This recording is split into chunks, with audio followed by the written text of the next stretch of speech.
que conectan la institucionalidad y la social. Sin entrar en detalles que abordarán con toda propiedad nuestros invitados, solo unas breves palabras introductorias.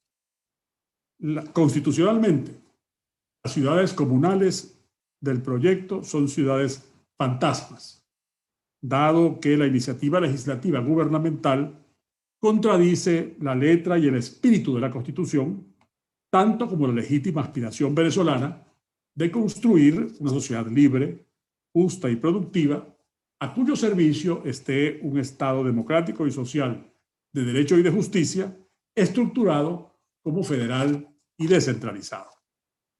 Pero la tisana tóxica de este proyecto de ley es también una especie de zombi, la tenebrosa salida de sus tumbas de las leyes del poder popular y el Estado comunal de hace una década, dictadas, por cierto, en desacato de la decisión del pueblo venezolano en el referéndum de 2007, muestras de la superstición ideológica y sus fantasías sociales, económicas y políticas que están en la base del empobrecimiento vertical que hemos padecido los venezolanos.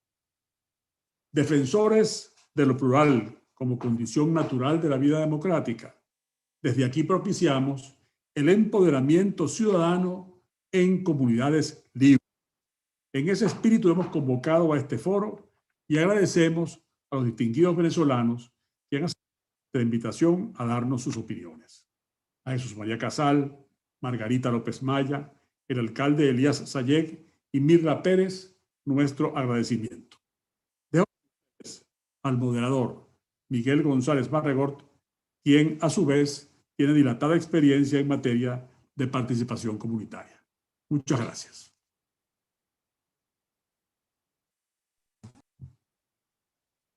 Muy bueno.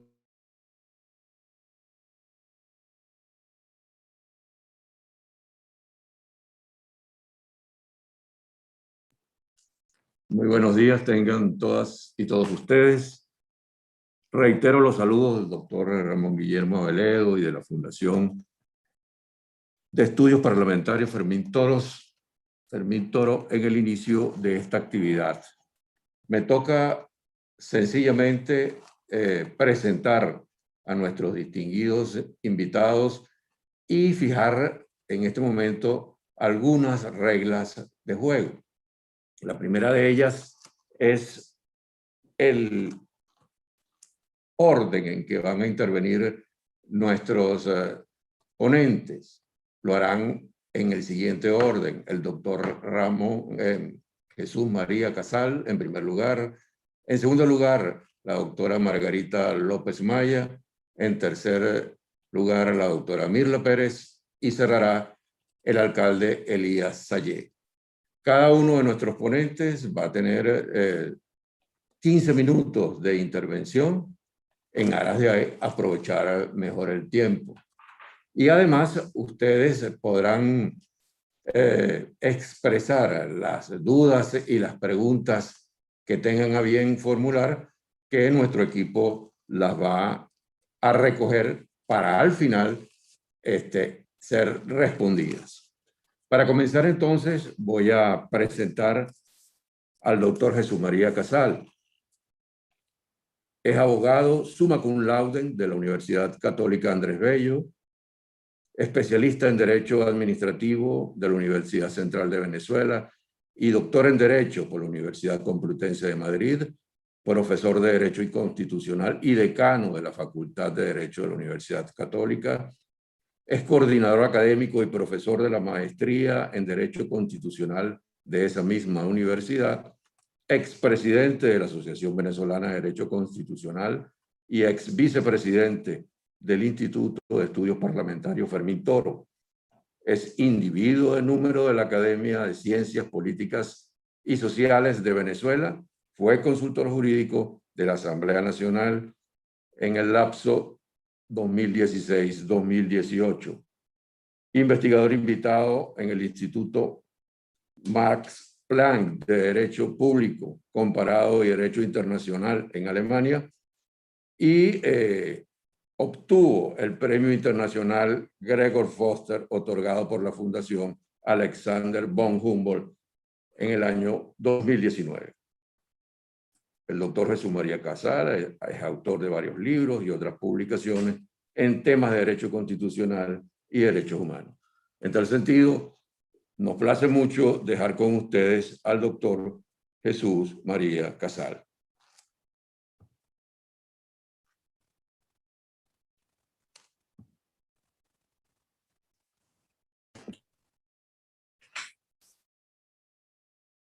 Muy buenos días.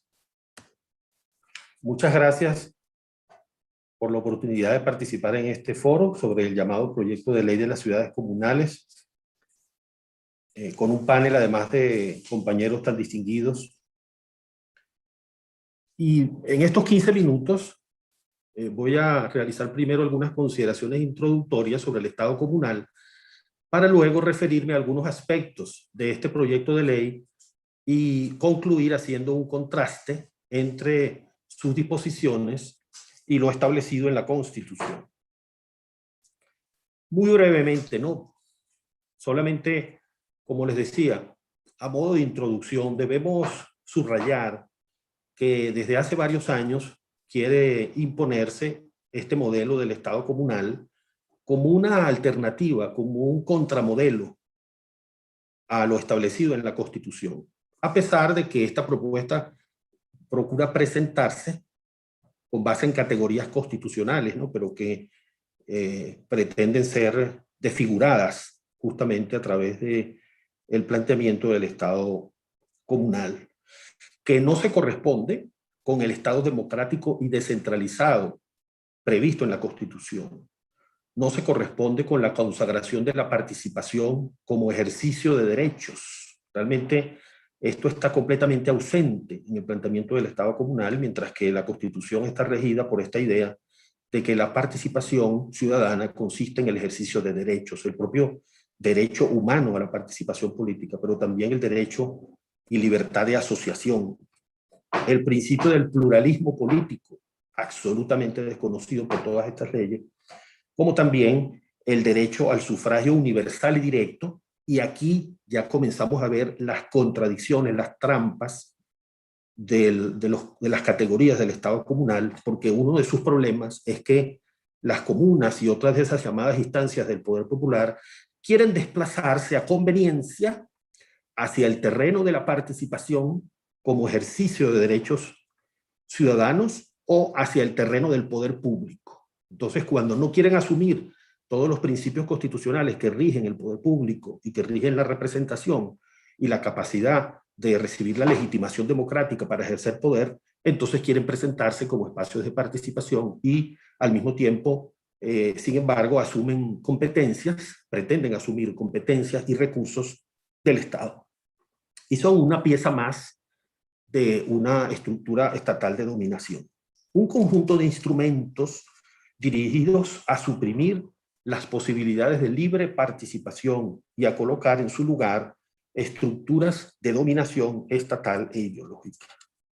Todo ello conduce a un enorme centralismo, es decir, son disposiciones que, de ser aplicadas a plenitud, conducirían a un enorme centralismo, a mayor concentración de poder, y con el trasfondo de procesos clientelares de reparto de recursos, de bienes, también con el trasfondo de la utilización electoral, del uso del territorio en clave de seguridad y de control militar. Y bajo este marco quisiera destacar algunos aspectos de este proyecto, a rasgos muy generales, porque como van a ver de seguidas, hay una serie de categorías que adquieren un nuevo énfasis en este proyecto, y sobre todo cuando lo ponemos en concordancia con el denominado Plan de la Patria.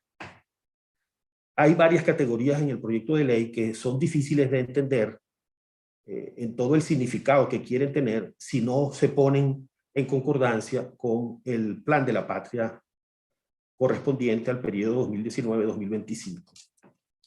Y al respecto, fíjense que dentro de esos conceptos claves del proyecto se encuentran las escalas orgánicas de la República, a las cuales hace mención también el artículo 2 de la supuesta ley constitucional del Plan de la Patria. Este es un concepto que se repite a lo largo del proyecto, en lugar de referirse a la organización político-territorial, pero ya incluso se abandonan algunas de las categorías que eran más frecuentes en las leyes del poder popular.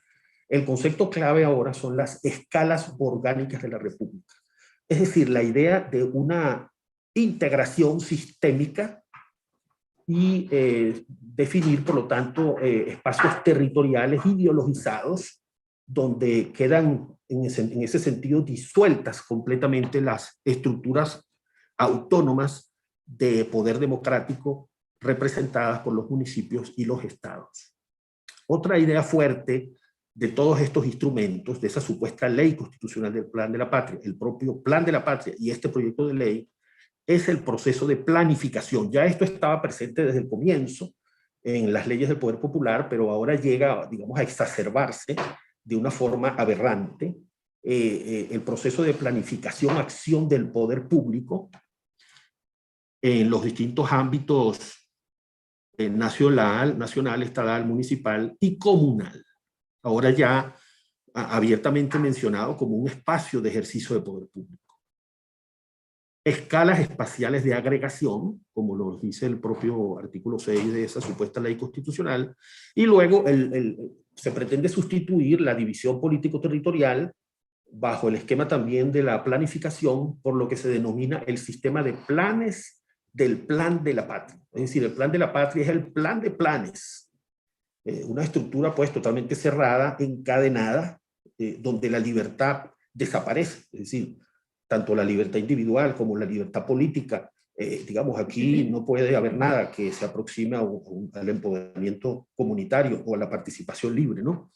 Y como se dice en este propio artículo 6, el país como unidad sistémica, es decir, todo esto, el énfasis en estos conceptos repetidos hasta la saciedad y que quieren es siempre enfatizar esa idea de la articulación de lo que a veces he denominado el aplanamiento, ¿no? Es un aplanamiento sobre lo que pretende ser expresión de autogobierno, pero que es una promesa que el Estado comunal nunca ha cumplido. Hay un aplanamiento sociopolítico. La nueva lógica espacial y el impulso de un sistema de escalas que permita el soporte de una nueva arquitectura del territorio, de la economía, política, cultura y sociedad, para la descolonización del territorio, lo que en el fondo es la colonización política e ideológica del territorio, va con ese trasfondo que antes mencionábamos. Se denomina también esto formas territoriales de gobierno revolucionario, con las tres escalas antes mencionadas, a las cuales se refiere el Plan de la Patria igualmente, y ven también aquí señalados otros de los objetivos que pretenden ser alcanzados por este instrumento. Se enfatiza también la idea de un esquema integral de gobierno en las distintas escalas, tanto nacional, regional y local. Todo esto también está relacionado con ese alineamiento. Hay un alineamiento por las propias estructuras que ya estaban previstas antes en las leyes del poder popular, de los ejes de desarrollo territorial, los distritos motores de desarrollo, que son espacios llamados de articulación, pero que en definitiva son dependencias del Ejecutivo que conducen también el proceso supuestamente participativo del Estado comunal. Las ciudades comunales ya definidas como formas organizativas dentro de la estructura del Estado venezolano, vistas de forma integral y sistémica. En definitiva, este proyecto pues contrasta abiertamente con lo dispuesto en la Constitución porque pretende una disolución de la organización político-territorial de la República prevista en la Constitución Uno de los aspectos donde esto se ve reforzado, que estaba presente también en las leyes previas y en reglamentos como el reglamento de la Ley Orgánica del Consejo Federal de Gobierno, son las transferencias vinculantes de competencias, servicios y recursos hacia las comunas y ciudades comunales. Y aquí se ve reflejada esa dualidad que pretenden tener las comunas, porque en nuestra Constitución hay dos vías de transferencias que son muy diferentes. Una es la de la transferencia de competencias, por lo tanto de poder público, del nivel nacional a el nivel estatal o al nivel municipal. Aquí estamos hablando de entidades políticas que deben actuar de acuerdo con los principios establecidos en la Constitución, y los fundamentales están señalados en el artículo 6 de la Constitución, lo que incluye, por supuesto, la legitimación democrática a través del sufragio universal y directo. Y otra vía son las transferencias de servicios y recursos a organizaciones sociales, desde los estados y desde los municipios principalmente. Y sobre todo el espacio municipal es el que está concebido en la Constitución para que de la mano de la sociedad organizada se puedan diseñar, se pueda controlar y ejecutar la gestión pública. Pues bien, en esa dualidad que quieren asumir las comunas, entonces el proyecto prevé que de manera vinculante puede disponerse que se transfieran a las comunas o ciudades comunales tanto competencias, como si fueran entonces poder público, como también servicios y recursos, como si representaran a la sociedad civil. Es decir, pretenden usurpar el espacio legítimo de la sociedad civil y al mismo tiempo actuar como órganos del poder público. Es una sustitución, pretensión de sustituir el Estado federal por definición plural, y tal vez es importante ahora en estos contextos rescatar esos aspectos esenciales del orden constitucional federal. El federalismo es por definición plural, implica esa pluralidad, diversidad de espacios, de democracia, de participación, de legitimación política, con distintas orientaciones partidistas, con distintos liderazgos, con construcción de políticas públicas. Y el municipio como unidad política primaria de la organización nacional. Y esto pretende sustituirse por una estructura orgánica de ejercicio concatenado o sistémico del poder desde el nivel nacional hasta el comunal, en esas distintas escalas, ¿no? Lo que ahora son, pues, simplemente parte de un diagrama con un territorio que quiere ser ideologizado y controlado, y su población junto con él. Es por eso importante subrayar que el federalismo implica democracia e implica libertad, libertad política y libertad individual, lo cual evidentemente no puede ser asegurado por ese encadenamiento comunal.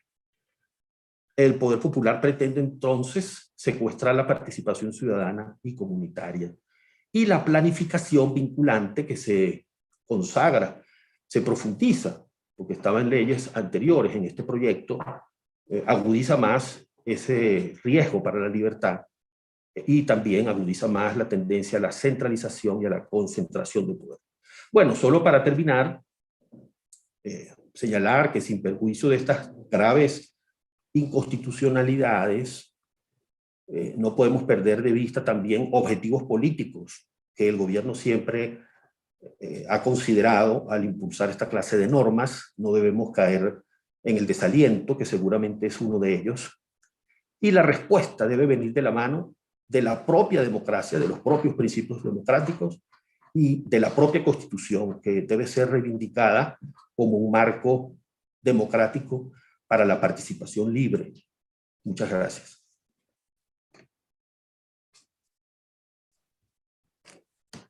Muchísimas gracias al doctor Jesús María Casal por su muy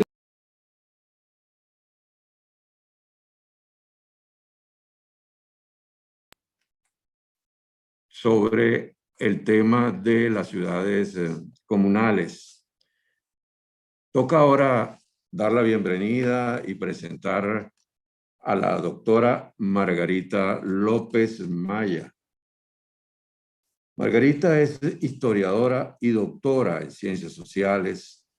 Es profesora emérita del Centro de Estudios de Desarrollo CENDES de la Universidad Central de Venezuela, y entre sus muchas actividades académicas ha sido profesora en la Universidad de Columbia, en la Universidad de Kentucky, específicamente en el Colegio de Artes y Ciencias, en la Universidad de Princeton, en el programa de estudios latinoamericanos, y también en la Universidad de Salamanca, en el Instituto Universitario de Iberoamérica.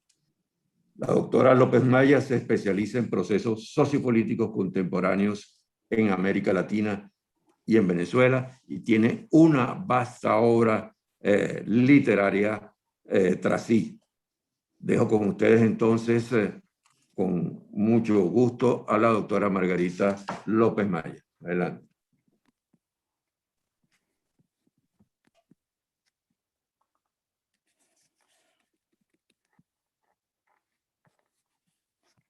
Bueno, muy buenos días.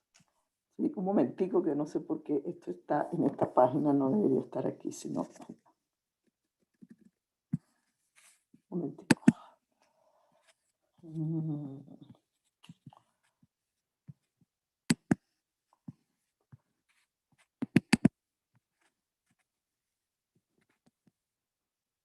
No sé por qué no me sale la primera página.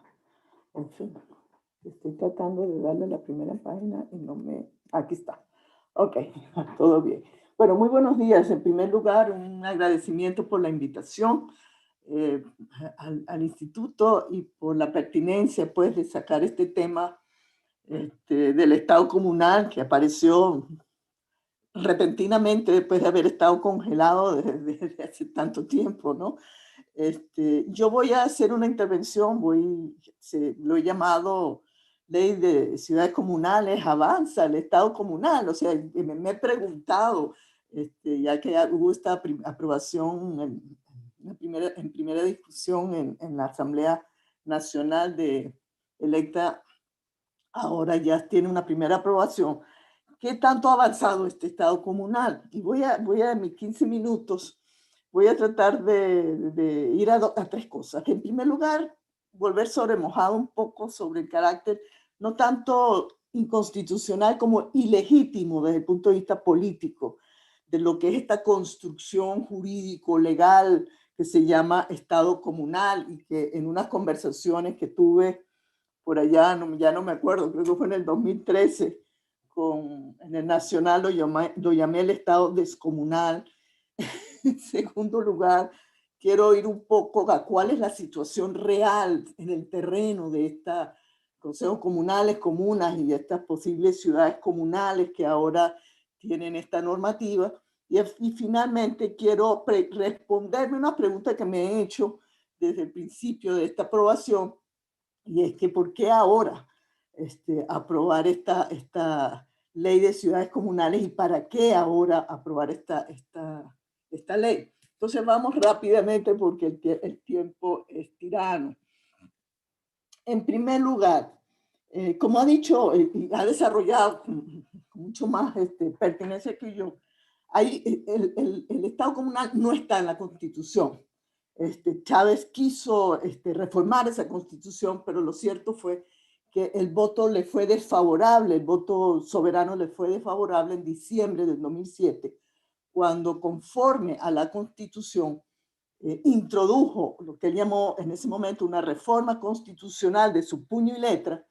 La introdujo en la Asamblea y se hizo una reforma de 69 artículos, y esos artículos, pautados, como dice la Constitución, fueron llevados a consulta popular y fue rechazado por la voz del soberano.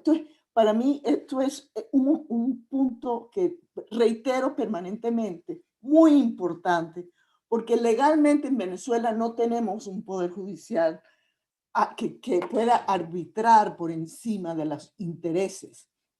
Tenemos un poder judicial que está pues, subordinado al Ejecutivo Nacional y sus directrices. Y entonces, aunque estas leyes siguen avanzando como legales, porque no hay ninguna otra interpretación, no hay ninguna otra instancia a la que podemos llegar para que nos interprete la letra y el espíritu de la Constitución, es ilegítimo desde el punto de vista político, lo que diría la teoría weberiana, no tiene legitimidad de origen, porque en el momento en que se pidió esa legitimidad fue rechazado por el pueblo venezolano. Y desde entonces no se le ha preguntado al pueblo venezolano si está de acuerdo con ese modelo. Entonces, quería hacer el énfasis que una cosa es la legalidad y otra cosa es la legitimidad. Y esa legitimidad, como dice Max Weber, que hace que uno obedezca sin necesidad de que actúe la coacción y la represión, está ausente en el caso de Venezuela, porque cuando se le preguntó al soberano democráticamente y fue a votar, dijo que no. Y desde entonces no se le ha preguntado más para que no vuelva a decir que no. Entonces, bueno, ese es un primer punto. Y de ahí en adelante, todo lo que ha sido, que podríamos ir incluso hasta la ley de los consejos comunales del 2006 y el paquetazo legislativo del 2010 con las leyes socialistas, todo ese andamiaje jurídico legal carece de legitimidad política. Ha tenido interpretaciones legales por el Poder Judicial, pero carece de esa legitimidad política. El otro punto que es imprescindible también, porque hay diatribas y hay polémicas sobre esto, es que ese poder popular no existe en la Constitución. No hay, ustedes pueden revisarlo, pongan un descriptor y pongan poder popular, eso no existe en la Constitución. Y si se van para atrás, antes del segundo gobierno de Chávez, y se meten en la ley en el decreto de los comités de tierra, se meten en la ley de los consejos comunales, no existe ese poder popular. Ese poder popular emergió en 2007 y es inconstitucional también e ilegítimo por eso, porque no existe. El artículo 5 de la Constitución es claro cuando dice que la soberanía popular se ejerce intransferiblemente, la ejerce intransferiblemente el pueblo directamente, de acuerdo con lo pautado en la Constitución, donde no existe poder popular, e indirectamente pautado a través de los poderes públicos. Y entonces, también aquí, la exposición de motivos de la ley de consejos comunales en ese sentido es diáfana.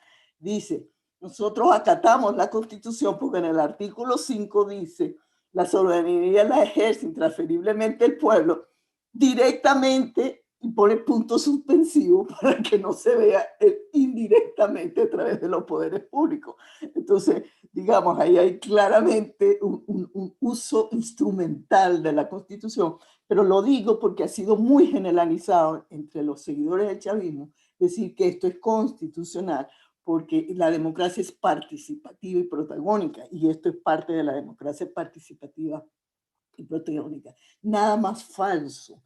La democracia participativa y protagónica en la Constitución es una combinación de instituciones representativas y mecanismos e instituciones de democracia directa que se combinan entre sí y que se regulan, controlan y se potencian por esa combinación. Eso fue lo que está en el espíritu y en la letra de la Constitución de 1999. Bien. Voy a la segunda.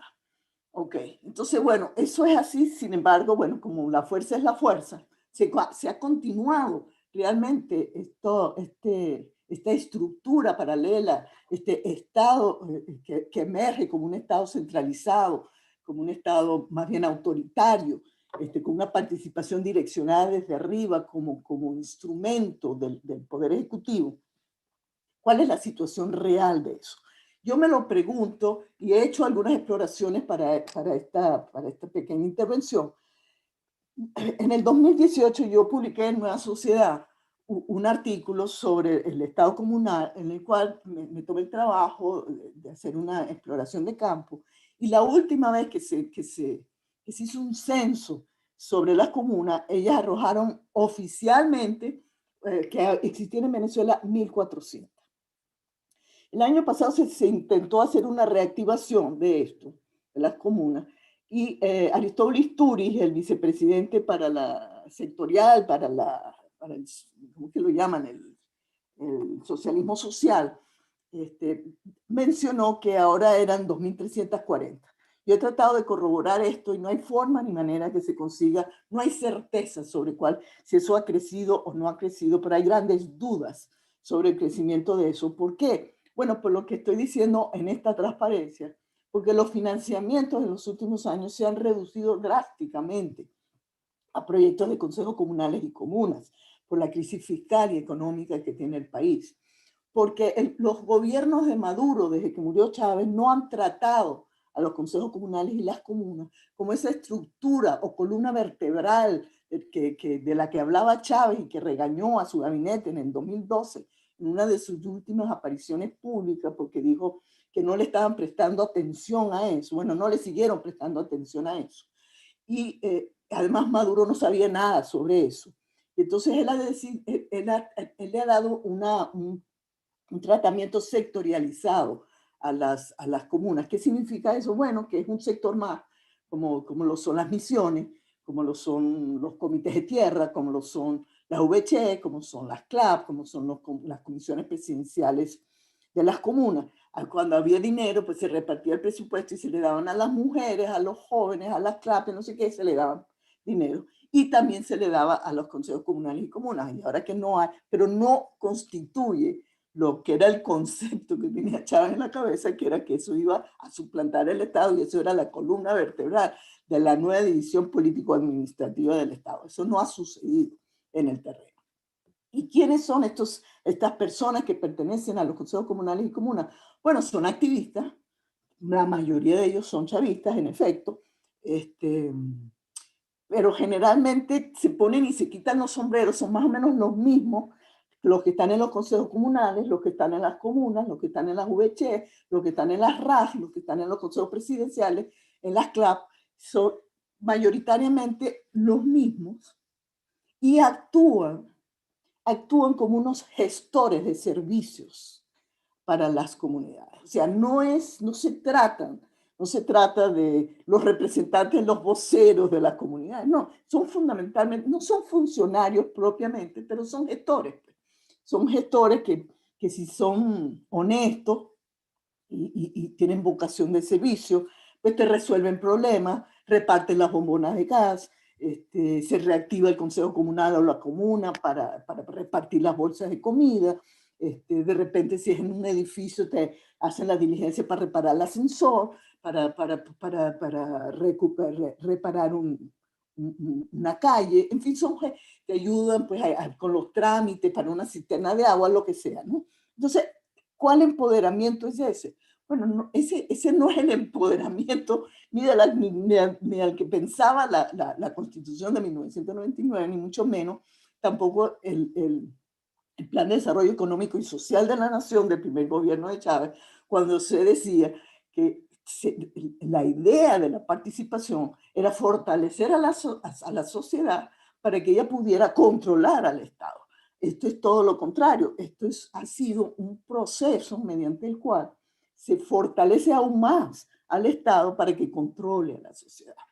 Y entonces, en vez de, puede haber, digamos, algunos aprendizajes de habilidades, pero de habilidades como gestores, pero empoderamiento como un ciudadano autónomo, como un ciudadano con derecho, pues no, es una relación mucho más cercana a un vasallaje, a una relación de subordinación con las directrices de un Estado centralizado y autoritario. Y en ese sentido vuelve este parapeto, este defecio político legal, convierte pues todos los circuitos de las organizaciones de base populares en brazos operativos de las decisiones que se toman en el Ejecutivo Nacional. Eso tiene pues el sentido de crear en esta maraña institucional que permanentemente crea nuevas organizaciones, nuevas estructuras y eso, crear pues brazos que puedan ejecutar decisiones que se toman en una cúpula civil-militar arriba en el ejército, en el poder nacional. De manera que estamos hablando de la utopía socialista vuelta a una distopía. Yo me asombro, no dejo de asombrarme realmente cuando uno lee la ley de consejos comunales Es muy repetitiva de lo que fue la ley de consejos de las ciudades comunales, muy repetitiva de lo que fueron los consejos comunales y también las comunas, o sea, son las mismas estructuras. La verdad es que todavía nos falta por ver una, que es la de las federaciones de ciudades comunales, que estaba ya en la ley de comunas del 2010. Pero uno se asombra del discurso donde pareciese que existiese un país vibrante de participación, construyendo un socialismo liberador que va para el buen vivir, que cumple con las pautas de las Naciones Unidas para el siglo XXI. En fin, y uno dice, esta tremenda mentira, con una crisis como la que tenemos, ¿para qué o por qué? A mí no me es fácil responder, reconozco esas preguntas. Para mí hay una disociación con la realidad que sirve a los propósitos del poder, porque el principal objetivo del régimen autoritario de Nicolás Maduro es preservarse en el poder. Entonces, para preservarse en el poder necesitaba aprobar una ley de ciudades comunales, sabiendo que están estancadas, que están desmanteladas, que si se reactivan para repartir unas bombonas de gas. Y claro, siempre hay excepciones. En las áreas rurales hay algunas comunas que funcionan, que han logrado pues, producir ciertas cosas y cohesionar una comunidad rural. En los medios urbanos eso ha sido muchísimo más difícil para eso. Y eso está prácticamente por donde yo me meto, me dicen que están bastante desarticuladas y desactivadas, ¿no? Entonces yo creo, y con eso voy rapidito, ¿verdad? Decir varias cosas. Creo que la respuesta a esas preguntas no es unívoca y no es fácil, pero yo voy a intentar dar algunas que quizás en una combinación de ellas es por qué eso está allí. Eso aparece 11 años después de las leyes legislativas que estaban en el congelador. Eso realmente no apareció, por ejemplo, en la Asamblea Nacional Constituyente, cuando habían diputados de las comunas allí, nunca apareció nada sobre las comunas. No apareció en el Congreso del año pasado del Partido Socialista Unido de Venezuela. Entonces, ¿por qué aparece ahora? Bueno, yo digo, en primer lugar, pienso que es para complacer a unas bases que están cada vez más reducidas. Recuerden que Chávez tuvo unas bases entre el 55 y 60% de la población, que hoy en día en su expresión, de acuerdo con las encuestas, anda por el 25, 20, dependiendo de las encuestas, pero es un tercio de lo que fue. Allí hay gente que ha tenido beneficios con esas comunas, con esos consejos comunales, que están en esos espacios, que articulan cosas en esos espacios, gestionan cosas y que les ha ido bien, y que de alguna manera demandan que continúe y avance ese estado comunal, o algo parecido, que esto ni siquiera es el estado comunal, y a la vez que le sirve al gobierno para fortalecer esa narrativa socialista como posverdad, ese fake mundo que construye desde el aparato propagandístico del gobierno, que son los medios públicos en Venezuela, que ustedes saben muy bien, tienen una hegemonía en el territorio nacional. Hay 8 o 10 estados donde no llega sino esa información. Y entonces esa forma parte de la narrativa de que vivimos, de que vamos para un mundo de fantasía.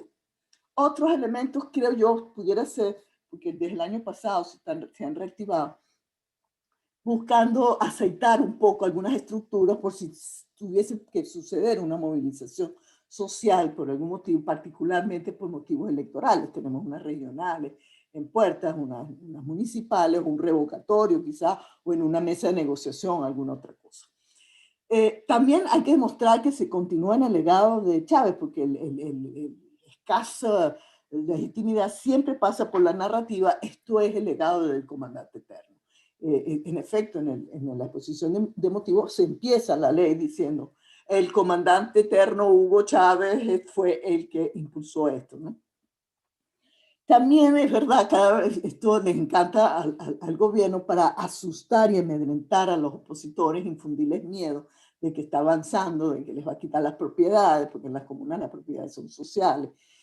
Y en fin, es un motivo más para mantener el terror, pues que forma parte de este estado de vocación totalitaria que tiene el madurismo. También pienso, ya para terminar en esto, porque quizás habrían algunas cosas más, que quizás es un instrumento que pudiera ayudar a desconcentrar administrativamente hacia abajo, algunos servicios que ya el Estado no puede sufragar y le quita algunos gastos, digamos, que puedan esas organizaciones ayudar con la reparación de vías, con problemas en los barrios, en las comunidades. Porque fíjense, ya en los consejos comunales y en la comuna, el trabajo era prácticamente gratis. Lo que se le daba a la gente era el almuerzo. O se le daban algunas prebendas de ese tipo, tangibles, pero se decía que como en un trabajo comunitario, pues usted no cobraba. Entonces pudiera tener algo que ver con eso, de concentrar algunos servicios y que la gente los sufrague. Pues eso, por cierto, era muy neoliberal en la descentralización de los años 90. Y por supuesto, para los Ignacios Ramonet del mundo, hay que darles alguna pieza que les permita pues, tener la ilusión de que y poder seguir transmitiendo esa izquierda internacional desorientada o malintencionada, como ustedes lo quieran ver, que en Venezuela sigue habiendo algún tipo de modelo socialista que está avanzando. En conclusión, el gobierno continúa aumentando sus estructuras territoriales alternativas a las entidades federales y municipales. Ojo, no dice nada sobre los municipios y las regiones, es como si ya no existieran. Sin embargo, no hay recursos para hacer esto, de manera que esto es buena parte un parapeto. Pareciera usarse, eso sí, como un recurso simbólico, como una retórica para mantener vivo el vínculo con el comandante eterno, como una de las formas de legitimidad, la escasísima legitimidad que pudiera tener este gobierno, que no está allí por el voto popular. Y también ensayan formas organizativas que pudieran servir para diferentes propósitos, particularmente para propósitos electorales. Muchísimas gracias. Con esto termino.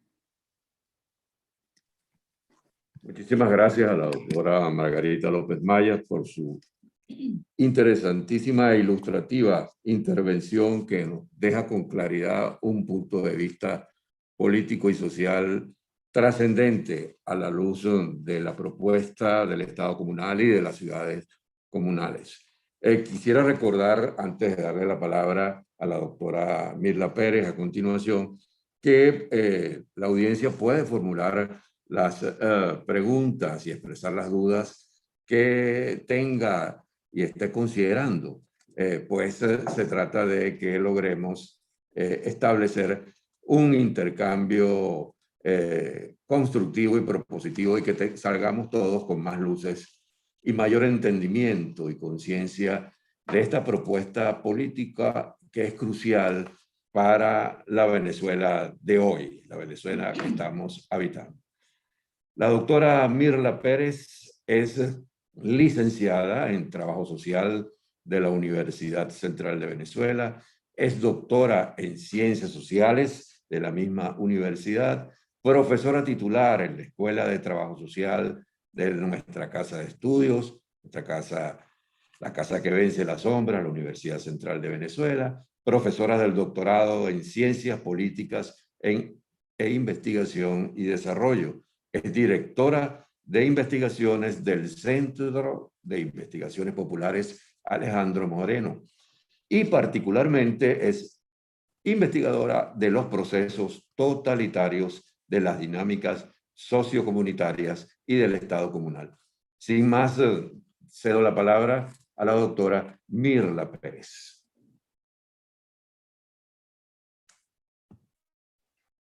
Muchas gracias por la invitación y bueno, bienvenidos a todos. Voy a colocar la presentación.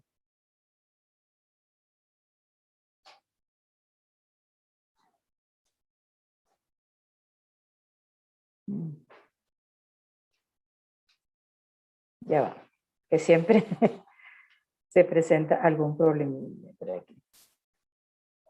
Ok, vamos a ver. Pero ahora sí. Bueno, déjenme poner para tratar de no pasarme el tiempo. En el Centro de Investigaciones Populares venimos trabajando hace más de 30 años el mundo de vida popular venezolano y en él las comunidades. Entre otras cosas, vamos a ver las comunas desde las comunidades. O sea, vamos a encontrarnos con las dos estructuras, la estructura comunal y la estructura comunitaria. Así vamos a conseguirnos con dos países, dos mundos, dos historias y significados. El Estado comunal, sobrevenido en programa impuesto, y la comunidad, sociedad, ciudadano, como realidades históricas que se han venido cultivando hace ya más de 500 años de nuestro vivir hispanoamericano. Cuando hablamos de comuna y comunidad, estamos frente a dos mundos. Así lo vamos entendiendo en el proceso de comprensión y de investigación. La vida, tradición y cultura están de nuestro lado, del lado de la comunidad. ¿Homogénea? No. Heterogénea y diversa. Eso somos y hemos sido, debilidad y fortaleza. Ese es nuestro pueblo, hoy fustigado por un plan impuesto, externo e interventor, capaz de demoler toda vida, cultura y sociedad que no pueda someter. Tomo de Ortega y Gasset su noción del vivir como fuente de toda realidad histórica.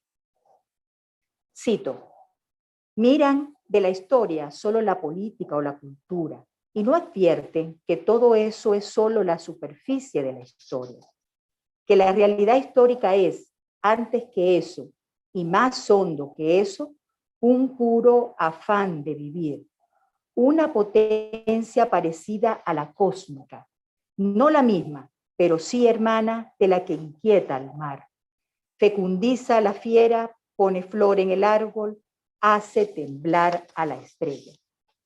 Vivir es fuerza, motor, ahí ya cierro la cita de Ortega. Vivir es fuerza, motor, ímpetu. Vamos a quedarnos con esta idea que trabajaremos más adelante. Por lo pronto, vivir es una acción creadora y liberadora, fecunda.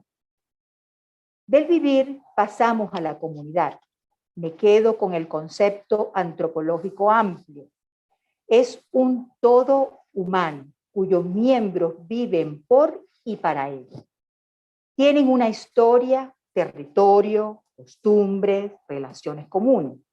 Nuevamente se está y se comparte en torno al vivir y convivir en un espacio histórico determinado. Ahí radica la identidad, lo que somos y vivimos, nuestros significados, sentido e historia. Como dice Ortega, vivir hace temblar a la estrella. Vivir es fortaleza, es dureza, es fuerza. Comunidad, cultura y mundo de vida no son espacios ni improvisados ni impuestos. Es lo más auténtico que tenemos. La comunidad como trama de relaciones afectivas marcan historia y vida. Quiero que nos quede el sabor de la potencia y fecundidad que trae consigo el vivir. Esa sensación de asombro y admiración, pero también esa ordinaria cotidianidad común, simple, esa satisfacción de estar y brindar bienestar a la madre, al hijo, al padre, a la abuela, a la familia. Desde esta experiencia profunda del vivir, vamos a interpretar los términos comuna, comunal. Comuna, tomaré del diccionario de la Real Academia Española la definición de comuna en su segunda acepción. Forma de organización social y económica basada en la propiedad colectiva y en la eliminación de los tradicionales valores familiares. La base de la comuna es la propiedad colectiva. En el fondo resuena interés, ideas, conceptos comunes, mecanismos, dispositivos elaborados bajo los intereses de quienes imponen la comuna como organización social regente. El punto de partida es la eliminación de aquello que hace comunidad. Por tanto, La comuna parte de la destrucción de la tradición, de la identidad, de la trama relacional y afectiva en un tiempo y lugar determinado. Comunidad y comuna no son opuestos, son externos uno al otro. Pertenecen a un universo de significado completamente distinto. Constituyen el punto de partida de dos países distintos. Hablar de comuna es situarse en el desplazamiento de las estructuras antiguas, tradicionales, y establecimiento de una nueva geopolítica, un sistema de distribución territorial basado en otros principios rectores. ¿Cuál es el principio rector? El poder popular. Milicia, constituido por la supremacía militar que desplaza lo civil. Sistema de organización territorial de las unidades populares de defensa integral. De hecho, en la ley de ciudades comunales hablarán siempre de autonomía relativa. ¿Relativa a qué? Y esta es, digamos, la estructura que está privando dentro de las comunidades. Recordemos que estamos haciendo una lectura desde dentro, desde la implementación. El Estado comunal puede no tener vigencia legal, pero tiene vigencia real. Ha sido aplicado desde el año 2006 para acá. Entonces, SOTU, que sería el sistema de organización territorial de las unidades populares de defensa integral, eso está en marcha. ¿Cuáles son las características de este territorio comunal? La geopolítica local. La cartografía social como ejercicio de dominio territorial de las comunas o ciudades o ciudad comunal es una de las tareas que quedará abierta en el nuevo diseño territorial. Tengamos en cuenta que la fragmentación del territorio ya está en marcha. Hay lugares, especialmente en los estados fronterizos, donde mandan los grupos irregulares. ¿Quiénes van a marcar ahí el territorio? ¿Bajo qué legislación se hará? ¿Qué interés priva en los lugares que concentran más que un barrio o más que una parroquia? ¿Cómo agrupas el territorio tomado, ocupado o conquistado por delincuentes? Por ejemplo, la Cota 905, que conecta el valle, que lo conecta con Coche y Cementerio. ¿Cómo lo piensas como territorio? La cartografía comunal, tal como lo dice la ley, serán unidades funcionales con criterios geohistóricos. ¿Para quién debe ser funcional? En el horizonte del Estado comunal no está la unificación territorial, sino su dispersión, que garantiza cuotas de poder en un Estado desmembrado. ¿Cómo quedan las comunidades frente a esto? Una cartografía dejada a los criterios comunales debe tener un límite. ¿Quién lo coloca? La estructura miliciana que unifica los componentes cívico-militar. Por encima de la fragmentación hay un cierto orden, que sigue siendo un orden anárquico. El límite lo produce la jerarquía militar. El diseño de la distribución del CLAP y otros bienes y servicios se hace a partir de las zonas estratégicas de defensa integral. Entonces, pasamos del SOTU al SODI. La distribución del CLAP tiene una lógica territorial. Y la lógica territorial que está prevaleciendo y la que están utilizando a nivel nacional es de las zonas estratégicas de defensa integral. La lógica comunal está sostenida en la premisa que la estructura está por encima del sujeto, que lo aplasta, que lo reduzca y lo elimine. En este sentido, los milicianos que entrevistamos lo decían con toda claridad. La revolución lo es todo, cito. No es la gente, es la revolución lo que lo es todo. Cierro la cita. La idea, el proyecto por encima de la persona. Si como proyecto tiene como prioridad la estabilidad por vía de los cuadros, militantes y gente ideológicamente comprometida, aseguras un control con un fragmento poblacional de más o menos el 20%. No necesitan más. Esto hace que las estructuras estén activas y extendidas a lo largo del territorio, pero vacía de participación. En eso hemos coincidido todos.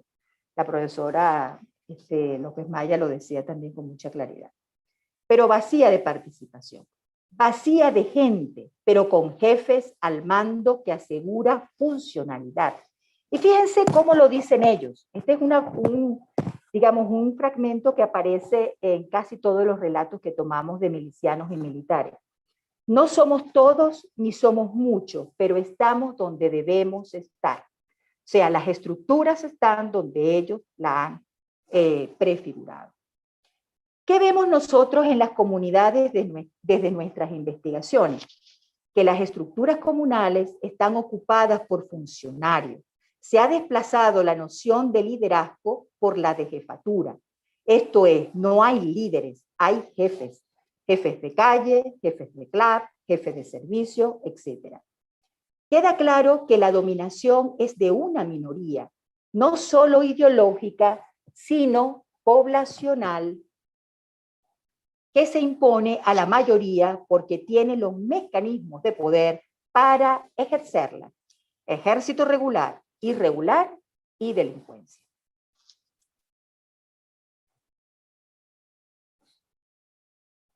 Ahora vamos a la comunidad. Para que ese todo humano pueda vivir por y para la comunidad, esta debe ser un espacio de encuentro y tradición. Diciéndolo en palabras de nuestro fundador Alejandro Moreno, un entramado de relaciones de vecindad convivial es un hecho indudable para cualquiera que se sumerja en el pueblo y desde él viva.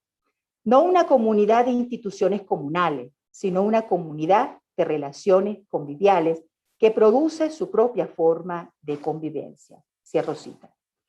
Esta comunidad humana es la que vemos ausente en la institucionalidad o estructura comunal. Está replegada, está ausente, no se vive convocada, no es parte de un proyecto que no le pertenece, no es parte de un proyecto que la niega de entrada. Nos va quedando claro que son dos bloques humanos e históricos culturales, totalmente distintos, externos uno al otro. Cada otredad se reafirma en sí misma. El chavismo, con el Estado comunal, ejerce el poder de las estructuras y desde ahí somete a las comunidades. ¿Dónde radica la resistencia comunitaria? En la raíz cultural, en el vivir. Aquí veamos un concepto clave al que Moreno accedió como una vía de comprensión, el homo convivalis. Cito, la familia matricentrada va mucho más allá de ser un fenómeno social. Trasciende a lo antropológico, produce un homo, lo defino como homo convivalis. En el término convivalis quiero que resuenen todas las connotaciones del latino convivio, del platónico simposio, del castellano banquete y del venezolano sancocho. Dicho pues, en términos más vernáculos, viviente en madre solo es homo convivalis. El venezolano popular es pues un convive. Cierro cita. Este convive apuesta por la persona, no por las instituciones. La convivencia le constituye, mientras que el chavismo apuesta por las estructuras, implicando incluso la eliminación de la persona de cualquier sujeto distinto a él. Lo que hemos encontrado en las comunidades e interpretado hasta ahora es que el chavismo, con las estructuras comunales, ha ido ocupando el territorio. Desde el año 2006, con los consejos comunales, fue eliminando las organizaciones naturales de la sociedad y comunidad. De modo que estamos frente a un ejército o aparato de ocupación no convencional. Por esta razón, la metáfora que quiero utilizar es la del tsunami, El chavismo viene haciendo que las comunidades se replieguen en su historia, en su tradición, en su sentido, en su familia, que abandonen el espacio público, que dejen libre la orilla. Una comunidad sin autonomía, golpeada fuertemente a merced del poderoso, se recoge, se contrae, se repliega, se desplaza como el tsunami que se forma por una gran masa de agua que se levanta verticalmente, producida por algún fenómeno como el golpe de un terremoto. Esta metáfora me lleva nuevamente a Ortega. La fuerza del vivir es tan poderosa que hace temblar a la estrella, potencia cósmica, y digo que tiene la fuerza arrasadora de un tsunami. El vivir comunitario, familiar y personal del venezolano tiene el poder de la huida. Desplazados en América Latina capaces de llegar a Perú caminando, pero también el repliegue en la resistencia. La pregunta es, ¿desde dónde pensamos una organización que haga que la resistencia se convierta en poder? ¿De qué depende que la ola replegada se convierta en tsunami y arrase con la orilla ocupada? Depende de la mirada política del grupo que puede acompañar esta fuerza que, por supuesto, es aquel de origen democrático y que comparte una misma historia y vida con la comunidad. La política se construye a partir de la empatía. La empatía está negada para el chavismo. Y para cerrar, el empoderamiento en este caso es convertir en poder la resistencia, el repliegue. Desde nuestra experiencia en las comunidades vamos viendo que no hay conformidad. El chavismo no se ve como liderazgo, pero por tanto reclaman liderazgo, acompañamiento, presencia. Eso implica que las estructuras comunales, aunque están en todas partes, no significan para las comunidades. El poder comunal ya no hace política. La política como espacio de la pluralidad la hacen los otros, la mayoría, las comunidades, partidos, organizaciones que están en la otra orilla. Seguimos en la historia del desencuentro de mundo. Digamos que es una manera de ver la comunidad como posibilidad de construcción, como posibilidad de pensar cualquier tipo de organización que pueda hacer frente a la otra que está eliminando. Eso, digamos, visto desde dentro. Muchísimas gracias. Muchísimas gracias a ustedes y agradecemos el aporte significativo de la doctora Mirla Pérez en su visión desde la comunidad a la propuesta tanto del Estado comunal como a las ciudades comunales.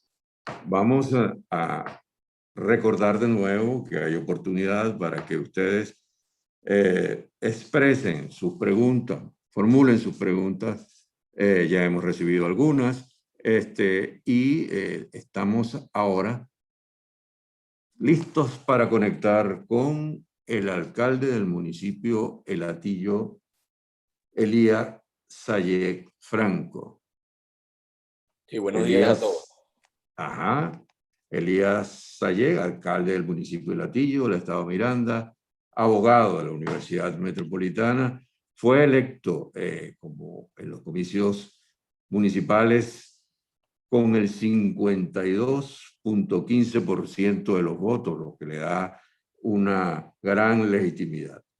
Elías Sayeg Franco obtuvo el premio Miranda Joven en el año 2009, también obtuvo la Orden del Buen Ciudadano en el estado Miranda en 2010. En el año 2012 fundó la Asociación Atillanos por el Progreso, encargada de atender a los sectores más vulnerables. El alcalde Sayeg ha tenido desde siempre una actitud de servicio y de atención al pueblo atillano y a sus sectores más necesitados. Dejo entonces a Elías Sayeg con la audiencia de este foro. Adelante. Sí, bueno, buenos días a todos y muchas gracias por la invitación. Yo quiero, pues, iniciar lo que será esta presentación breve. Son 5 puntos fundamentales. El primero de ellos es los antecedentes con respecto a este tema de las ciudades comunales.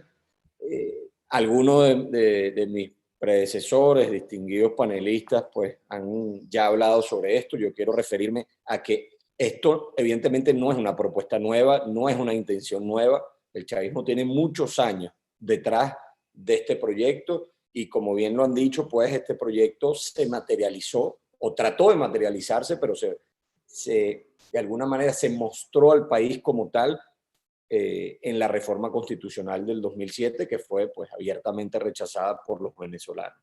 Luego, en los años siguientes, a través de un conjunto de leyes, pasó en esta área, como también en algunas otras de esa propuesta de reforma constitucional, pues el chavismo metió de contrabando pues esas legislaciones. Y gran parte de lo que hay que entender en este primer punto de los antecedentes es que ellos no están inventando nada nuevo, realmente. Ellos vienen con este plan desde hace mucho tiempo, no es algo que se les acaba de ocurrir. Ellos simplemente siguen insistiendo en el mismo punto. El segundo punto tiene que ver con la intencionalidad. ¿Por qué hacen esto? ¿Cuál es la intención real? Si es que hay un tema de control político y social, si es que a través de estas estructuras, pues ellos piensan que van a controlar a la sociedad venezolana, o si es que a través de estas estructuras, pues ellos intentan bypassear a las instituciones del Estado formal, las que sí están establecidas en la Constitución, si es que lo que busca es una sustitución de las estructuras establecidas en la Constitución, de los órganos del poder público pues establecidos, o si por otro lado quizás buscan pues la integración entre el partido y el Estado.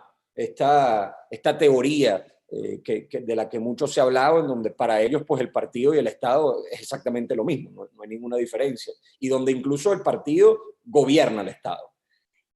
Yo diría, si me permiten una opinión ya muy personal, que son todas las anteriores.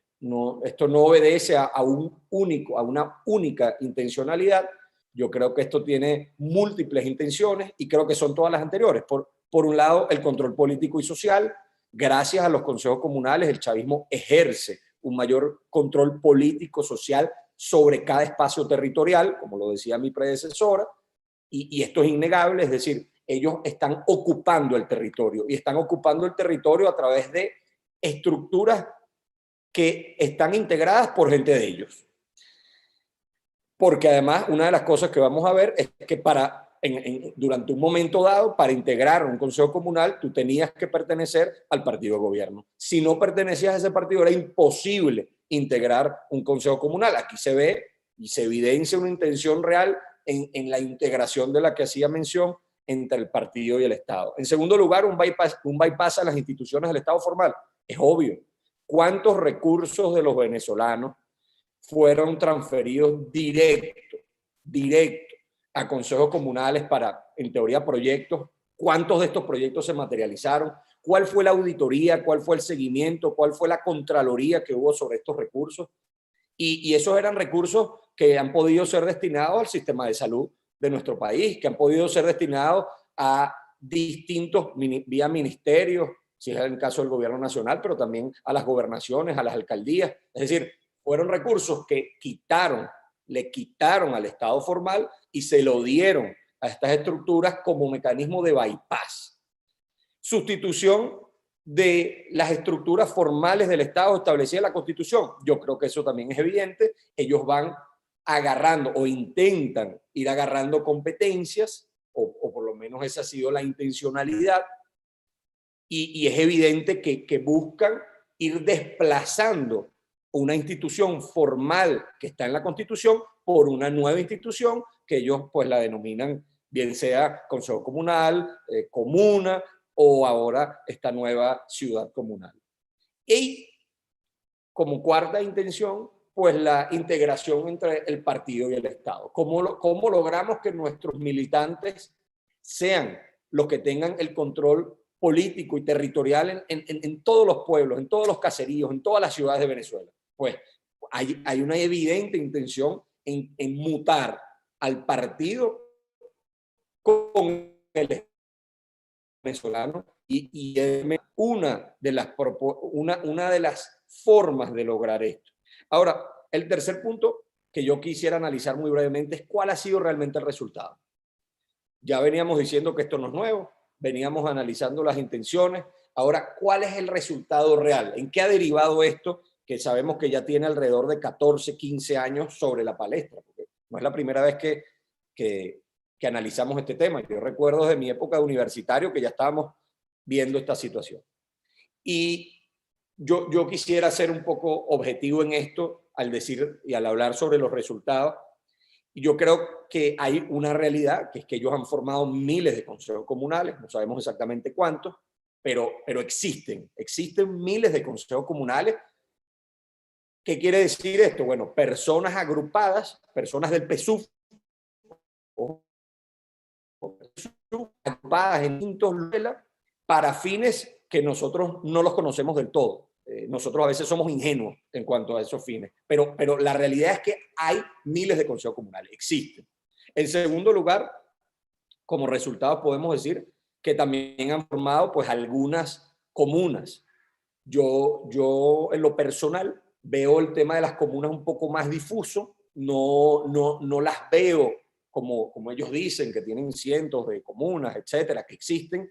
Yo creo que lo que existe es el consejo comunal, que de alguna manera buscan agrupar consejos comunales e integrarlos en forma de comunas. A mi modo de ver, como resultado podemos decir que esto no ha funcionado. Es decir, ¿el tema del consejo comunal ha funcionado? Sí, están agrupados. Cuando les daban recursos, hacían algunas cosas, cuando no se robaban los recursos o se desaparecían, pero lo que sí podemos dejar muy claro es que las comunas no han funcionado, ni siquiera en su organización. En tercer lugar, a nivel de resultado, podemos decir, sin temor a equivocarnos, que esto ha resultado en un despilfarro de recursos no auditados como quizás nunca antes en Venezuela. Hablamos ya del bypass a las estructuras formales. Estas estructuras formales establecen mecanismos de control, establecen mecanismos de contrataciones, de licitaciones, mecanismos de transparencia. Yo, como alcalde, por ejemplo, estoy sometido a, que además me parece sano, ojo, estoy sometido a un sistema de control, a un sistema de seguimiento, un sistema de auditorías y de contraloría que va en aras de la transparencia de la gestión y la transparencia en el manejo de los fondos públicos, como debería ser. Ahora, estos consejos comunales no cuentan, tristemente, no cuentan, ni han contado, ni esos recursos han contado con ese seguimiento.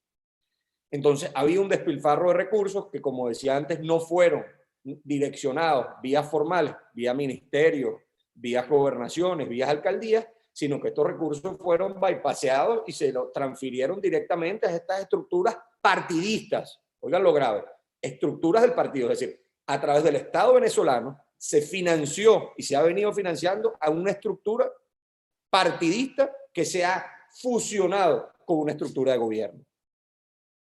En cuarto lugar, podemos decir que esto de alguna manera ha coadyuvado a mecanismos de control social. Lo decía también una de mis predecesoras cuando decía, bueno, es que son los mismos. Es decir, los miembros del Consejo Comunal son las mismas caras, las mismas personas, nombres y apellidos de las VHE, de los que reparten las cajas CLAP, de los que están de vocero o vocera del tema del gas, de todos los temas de los cuales ellos se han querido apropiar a través de estructuras del Estado venezolano. Ahora, ¿podemos decir realmente que con estos resultados, esta intención, todas estas intenciones que venían han funcionado? ¿Realmente podemos decir que han funcionado? La verdad es que mientras el gobierno central, el gobierno nacional tuvo dinero para repartir, para dar, esto más o menos era atractivo para algunas personas. Hay personas en comunidades, yo lo he visto muchísimo, que en algún momento vieron con ánimo pues integrarse a estas estructuras porque pensaban que quizás pudieran resolver realmente algunos problemas de la comunidad, les transferían recursos por ahí. Bueno, a veces manejaban los recursos que no manejábamos las alcaldías para proyectos específicos en comunidades específicas, y esto resultó en algún momento con cierto atractivo. La verdad es que hoy eso no es así. Hoy el Estado venezolano se quedó sin recursos, sin dinero, no tiene que transferir, ya llevan muchos años sin transferir recursos por vías directas, que era lo que muchos de los militantes pues, que integraban esas estructuras pues buscaban, y entonces ahora tienen unas que otras cosas todavía. Por ejemplo, el tema de las cajas CLAP, por ejemplo, el tema de la distribución del gas, por ejemplo, el tema de manipulación de llaves, por ejemplo, el agua. Muy poca gente sabe, pero Hidrocapital, por ejemplo, también se apoya en estructuras partidistas que están en los consejos comunales. Es decir, por poner un caso muy concreto, el municipio de Latillo, en la comunidad del Calvario, quienes manipulan, quienes tienen la responsabilidad, contratados por Hidrocapital, con camisitas de Hidrocapital, de cerrar el agua en un sector y abrir el agua en otro sector, son militantes del PSUV y son además las voceras del Consejo Comunal del Calvario. Son las mismas personas. Ellas mutan de habilidad. Soy funcionario de Hidrocapital, otro día soy del Consejo Comunal, otro día soy miembro del PSUV, otro día soy vocera de la VC, etcétera, etcétera. Pero son las mismas personas. Ahora, adivinen ustedes a qué lugar le llega el agua primero y en qué lugar dura más el agua en esa comunidad. Bueno, evidentemente al sector donde estas personas viven, que es la que manipula el agua. Ahora, la comunidad ya se ha dado cuenta de esto. La viabilidad política de esto es distinta sin recursos a cuando había recursos. Entonces, ¿podemos decir que esto ha funcionado? Yo diría que esto no ha funcionado principalmente para la gente, para las comunidades. No ha funcionado como mecanismo para resolver problemas reales. No ha funcionado tampoco para sustituir a las estructuras del Estado formal. Cuando aquí una persona anuncia algo, llama a la alcaldía. Cuando una persona quiere que lo ayuden en cualquier problema, siguen llamando a la alcaldía, no llaman a los consejos comunales. Entonces, ¿en qué sí puede haber funcionado esto? Bueno, esto puede haber funcionado en algún momento, en un robo real, una transferencia de recursos muy cuantiosa en algún momento de la historia, en donde el Estado venezolano financió a esa estructura partidista, funcionó para eso, pero no ha funcionado para sustituir a las estructuras formales de poder, no ha funcionado para generar los mecanismos de control social que ellos, de la manera en que ellos lo quisieran hacer. Ha habido momentos donde ellos han avanzado en esto, mientras más recursos han contado, pero cuando los recursos no están, entonces tristemente para ellos, el proyecto pues no funciona. Cuarto punto, analizar pues cuál es esta nueva propuesta realmente. ¿De qué se trata? ¿Qué tiene de nuevo? ¿O que ya se ha venido pues pregonando? La verdad es que la propuesta de la llamada Ley Orgánica de Ciudades Comunales es una especie de refritos de cosas que ellos ya venían tratando y que ya incluso existen en algunas otras leyes que están vigentes y están aprobadas. Ellos pareciera que buscaran resucitar un modelo moribundo que fracasó. Ese modelo del Estado comunal es un modelo que en Venezuela fracasó. Lo intentaron durante más de 10 años, una década entera, con todos los recursos del mundo. Lo intentaron imponer y fracasó. Y están buscando en este momento, a través de esta ley, de alguna manera resucitarlo, ponerlo otra vez en la palestra, volver a traer voluntades en torno a esa propuesta, volver a decirle a las personas allá en los caseríos y pueblos de este país que miren, que ahora sí tiene sentido, porque ahora hay una ley en donde ellos van a conformar pues el gobierno de su ciudad, de su comunidad, de su caserío. Ahora, analicemos rápidamente esta ley. En primer lugar, decía también uno de mis predecesores, probablemente lo más peligroso que establece esta ley es la transferencia de competencias y recursos de los órganos del poder público formal. Hablo de alcaldías, gobernaciones, ministerios incluso, pero también hablo de órganos como el Poder Judicial, por ejemplo. hay una transferencia, pero esta transferencia no está clara. Esto lo deja abierto y eso es más peligroso aún. Porque normalmente en una ley bien hecha, pues está claramente establecido aquello que se transfiere, aquello que no se transfiere. Lo que se puede y lo que no se puede.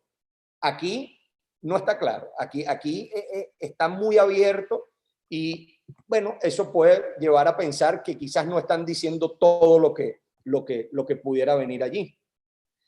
Esto es una ley que viola abiertamente la Constitución. Eso sobre todo los artículos 16 y el artículo 136 de nuestra Constitución. La Constitución es clara en los organismos del poder público y la Constitución es clara en los niveles de ese poder público. Ahora, ¿qué vemos peligroso de esta propuesta de ley? Bueno, vemos peligroso los vacíos legales que tiene grandes vacíos legales. Por ejemplo, la extensión de esas ciudades comunales. ¿Quién determina eso? ¿Dónde están? Incluso la propuesta de ley te dice que no necesariamente tiene que respetar la división político-territorial actual. Es decir, pudiera haber una ciudad comunal, bueno, a capricho de alguien que abarque varios municipios o zonas de varios municipios. Imagínense ustedes el despelote, ¿no? En donde va a haber o en teoría, ¿no? Va a haber un gobierno comunal que se va a tener que entender con uno o varios alcaldes, uno o varios consejos municipales en sitios distintos, y eso es a modo de ver y a modo de entender de quién establece eso. Eso como una de las cosas. Luego, otro gran vacío, el financiamiento. El Estado venezolano a nivel nacional no tiene recursos para financiar esta locura. Y ya vamos a ver por qué, además, es una locura a nivel de gestión, a nivel de la burocracia. No hay recursos para financiar esto. ¿De dónde lo van a financiar? ¿Será que ellos van a poder crear impuestos, por ejemplo? ¿Será que vamos a seguir cargando a nuestros contribuyentes con ahora un impuesto para ahora financiar al partido? Porque ya el Estado financiaba al partido. Ahora se quedó sin dinero el Estado y quieren que entonces seamos los privados que financiemos al partido. Vean ustedes lo peligroso que puede ser esto. En cuarto lugar, con respecto a la ley, la carga burocrática. Vean ustedes solo el artículo 14. Artículo 14 de la ley, clara, o sea, rápidamente. Yo me voy a tomar un minutico para que ustedes vean esto. Fíjense, artículo 14 de la ley. La ciudad comunal estará integrada de la siguiente manera.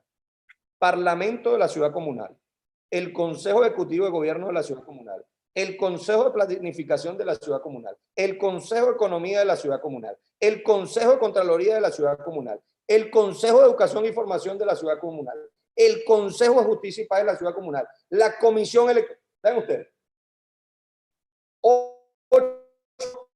Estructuras de consejo democrático, y dentro de cada uno hay nuevas estructuras. Es decir, el Parlamento comunal puede tener cualquier cantidad de parlamentarios.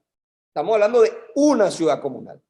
Son cientos y cientos de personas los que se necesitan para poder formar siquiera esto. Ahora, ¿de qué viven estas personas? ¿De qué van a vivir?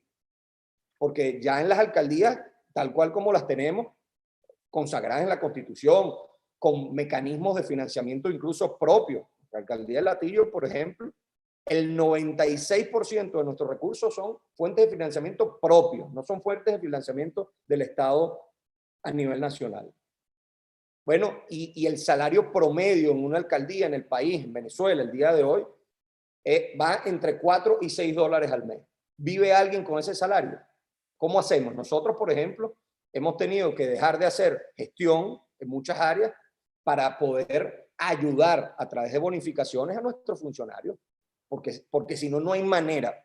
Va a llegar usted a una oficina pública, bueno, y se va no va a haber nadie que lo atienda. Va a llamar a la policía, no existe la policía. Llama a los bomberos, no hay bomberos. ¿Por qué? Porque no tenemos recursos. Ahora, ¿de dónde van a salir estos recursos de las ciudades comunales? ¿Quién va a financiar a esas cientos de personas? Parlamentarios comunales, miembros de los consejos de Justicia y Paz, miembros de los consejos de salud, miembros de los consejos.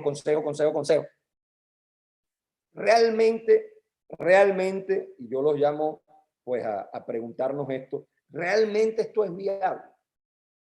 ¿Realmente ellos piensan que esto puede ser aplicable y que puede ser exitoso? Yo en la práctica lo veo básicamente imposible. A mi modo de ver, esta ley, como muchas otras, busca varias cosas. En primer lugar, busca evidentemente sembrar terror, sembrar desesperanza en la gente. Esta ley busca, obviamente, con una intención política, demeritar la elección que pueda venir regional y municipal este año, supuestamente. Que pudiéramos reflexionar sobre ella, y yo creo que eso es materia de otro foro, pero evidentemente busca lesionar la participación y busca lesionar la integración de la ciudadanía con las estructuras formales. En esto le puede salir un boomerang. Es decir, puede ser que con el temor de la gente sobre esta ley, la gente reaccione. Ojalá sea así. O puede ser lo contrario. Puede ser que entonces más bien la gente recule y diga, bueno, ¿y de qué sirve entonces? ¿De qué van a servir las alcaldías, las gobernaciones? ¿De qué sirve el Estado formal? Si ya hay algo distinto. Inconstitucional o no, lo decía una de mis predecesoras, inconstitucional o no, en la práctica es lo que se da. Y tristemente en este país las vías de hechos pues prelan muchas veces sobre las vías del derecho, tristemente. Entonces esto impone sobre nosotros un desafío jurídico y un desafío político. Jurídicamente, pues esto es como tener un arma cargada apuntándote a la 100 todos los días. Hay muchas leyes que se han aprobado durante estas 2 décadas de chavismo que no han servido para absolutamente nada. Hay muchas leyes que ni ellos mismos han podido aplicar, pero están ahí, son leyes. Las pudieran en algún momento usar para algo, las pudieran en algún momento aplicar, existen. Entonces yo no vería, yo en lo personal no veo viable de ninguna manera la aplicación de la ley. Yo creo que esto obedece a un tema de generar terror en la gente y creo que es un arma cargada que ellos pueden tener y que pudieran utilizar, no sabemos cuándo, en algún momento, de alguna manera que tampoco sabemos cuál. Bueno, las mismas leyes hoy sobre el poder popular y las mismas leyes hoy, la ley, por ejemplo, del 2009 sobre los consejos comunales, hoy no se cumple, ni ellos mismos la cumplen. Lo que quiere decir, y yo lo vengo manteniendo, que el modelo comunal fracasó en Venezuela. Y esta va a ser una nueva fracaso estrepitoso de este modelo. Ahora, esto también impone sobre nosotros un desafío político, porque vemos que esta Asamblea Nacional llamada de 2020, pues no es solo esta ley la que está buscando aprobar, hay un conjunto de leyes, todas muy graves. Han habido algunos otros espacios para reflexionar sobre algunas de ellas, pero la ley, por ejemplo, que está regulando el tema de las ONG, por ejemplo, es gravísima. Esta ley es gravísima. Ahora, ¿cuál debe ser nuestra respuesta? Política, ciudadana. Podemos quedarnos solo en un tema, bueno, de rechazo, de comunicado, de buenas intenciones, bien escritas, formales y tal. Yo creo que si nosotros no volvemos a aglutinar, a ejercer acciones de ciudadanía, evidentemente, pues aquí podemos, en este país podemos dar la Santa María, porque sería la ciudadanía la que estaría renunciando a sus derechos, la que estaría simplemente cediendo el espacio a un gobierno que, como bien lo han dicho, busca acaparar absolutamente todas las instancias territoriales, organizacionales, institucionales, para ejercer un control totalitario sobre este país. Han avanzado mucho en eso, sí es verdad. Estos años han logrado tristemente seguir avanzando en eso, sí es verdad. Pero depende de nosotros depende de los ciudadanos, pues ponerle un parado a esta situación. El hecho que ellos hayan avanzado no quiere decir que les ha funcionado y que les ha servido. El país está hoy peor que hace 5 años, y peor que hace 10, y peor que hace 20. A nadie le sirve el país como está, ni siquiera ellos mismos. Ni siquiera ellos mismos. Estamos hoy viviendo un país inviable. Y esta ley busca solo anarquizar, inviabilizar mucho más a Venezuela. Así que, bueno, nosotros creo que tenemos que organizar respuestas ciudadanas contundentes, cónsonas con el peligro que esta y otras propuestas de ley que están sobre la mesa, tristemente además en un momento muy, muy malo. Hoy, esta mañana, antes de estar este chat, a mí me dieron la noticia de que el director de Planificación y Presupuesto de la Alcaldía de Latillo murió esta mañana de COVID. Hace 2 semanas murió una concejal de Latillo de COVID. Y digo esto, bueno, por hablar de personas que están en distintas instituciones municipales, pero si hablo de vecinos, todos los días me entero de un vecino, de un amigo que se está muriendo. Entonces, en este momento, cuando ese debería ser el debate, cuando ese debería ser el tema a solucionar, entonces quieren, agarrando a la ciudadanía, como pudieran decir coloquialmente, con los pantalones abajo, pues avanzar ellos en este modelo totalizador del país. Yo simplemente cierro con esto y bueno, muy atento a todas sus preguntas e inquietudes. Muchas gracias por el espacio.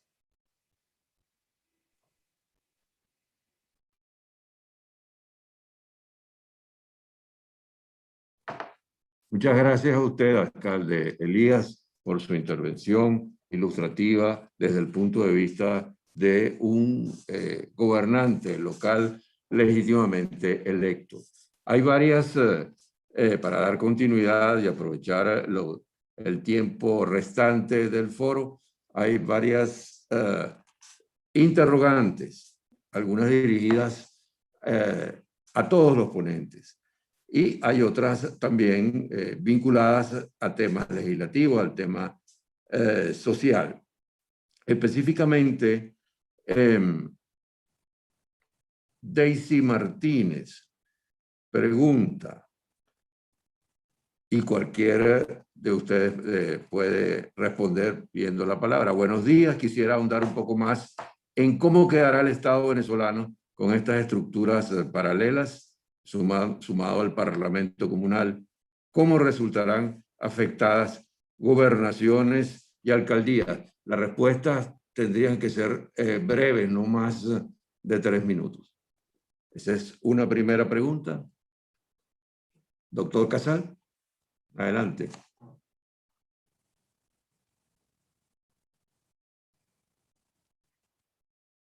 Sí. Bueno, fíjese, tal vez retomar un poco lo que con mucha razón se ha dicho, ¿no? Sobre, todos lo hemos comentado, que este es un proyecto viejo, pero que quieren darle un nuevo impulso. Y fíjense que aquí hay algo importante que apuntar, y es la degeneración del lenguaje que se observa en este proyecto de ley de las ciudades comunales, sobre todo cuando lo ponemos en concordancia con el Plan de la Patria y la ley constitucional, supuesta ley constitucional sobre el Plan de la Patria. Hay categorías que se abandonan, por ejemplo, aquella que estaba muy presente en la ley de las comunas, por ejemplo, como era la del desarrollo endógeno y sustentable, ¿no? Probablemente porque fracasó, esta categoría desaparece, pero hay otras que ahora cobran gran protagonismo, como es la de concebir la organización territorial sobre la base de escalas. Y ciertamente, como ya antes se decía, la idea de entidades políticas autónomas de municipios, estados, desaparece por completo. Las comunas como entidad local, que es el concepto al que se refería la ley orgánica de las comunas, también desaparece. Ya se asume claramente como un espacio de poder estatal. Y la idea de entidad local, que implicaba que la comuna tenía que estar dentro del marco del municipio, también desaparece. Ya la propia ley orgánica de comunas la había abandonado, porque ya en la ley orgánica de comunas se dice que las comunas no tienen por qué ceñirse al ámbito territorial del municipio. Es decir, eso ya está previsto para las comunas y ahora se ratifica para las ciudades comunales. Pero hay, digamos, esta tendencia perversa, esa degeneración del lenguaje. Hay un avance en algunos aspectos, como el tema de las transferencias vinculantes, que ciertamente es un tema que está con ambigüedad, pero una ambigüedad muy peligrosa, porque es una ambigüedad que va un poco en la dirección de que las propias comunas o instancias del poder popular en general, pues pueden solicitar al Consejo Federal de Gobierno, y esto puesto en conexión con el reglamento, la ley orgánica del Consejo Federal de Gobierno, implicaría que la Secretaría del Consejo Federal de Gobierno puede ordenar que los estados o municipios transfieran determinadas competencias, que es poder público, a comunas u otras instancias. Entonces, ahora, esto significa que la organización actual va a desaparecer por aprobación de este proyecto. No, la aprobación de este proyecto tiene, como ya se ha dicho antes, una serie de barreras reales en la realidad política, en la realidad social. Tampoco lo subestimaría. Es decir, yo sí creo que hay aspectos en los cuales el gobierno ha sacado provecho de todo esto. O sea, en el tema clientelar, durante muchos años en que lo pudo aprovechar en políticas clientelares, ya se nos hacía referencia aquí al tema de la SODI, es decir, de una instrumentalización territorial miliciana. Es decir, hay una eficacia que obtiene el gobierno que no es la que las leyes prometen, porque evidentemente en el sentido del empoderamiento comunitario no se ha logrado. Por otro lado, hay una serie de políticas del Estado que están un poco al margen del tema específico del Estado comunal, que ya han ido en la dirección de debilitar a los estados y a los municipios. Eso está allí. Es decir, sean eficaces o no estas leyes comunales, hay decisiones ya tomadas por el Estado cuando revirtió competencias que se habían transferido constitucionalmente, asignado constitucionalmente a los estados, y que por lo tanto ya no podían ser recuperadas por el Poder Central, y por vía de decisiones, sentencias arbitrarias, sentencias otras, fueron recuperadas por el Poder Central. La designación de los protectores en los distintos estados, es decir, que hay también una política ya sistemática que desarrolló Chávez y que Maduro no ha abandonado en ningún sentido, de ir a un modelo más centralizado de concentración de poder y que no corresponde al modelo de Estado federal. Entonces sí hay una serie de amenazas, pero más bien creo, como antes lo decía el alcalde Sayet, que la dirección es la de, así como el lenguaje ahora se degenera de esta forma, porque forma parte de la degradación institucional y de la profundización del modelo autoritario, el lenguaje democrático también hay que elevarlo. También hay que elevar el lenguaje democrático y, por supuesto, denunciando todo lo que debe ser denunciado, ¿no? En los temas, por ejemplo, ahora, efectivamente, la ausencia de políticas conformes a los estándares internacionales en relación con las vacunas, el derecho a la salud, pues el lenguaje democrático también debe ser elevado, y esas categorías de la democracia tenemos que reivindicarlas y ponerlas siempre presentes sobre la mesa. Gracias.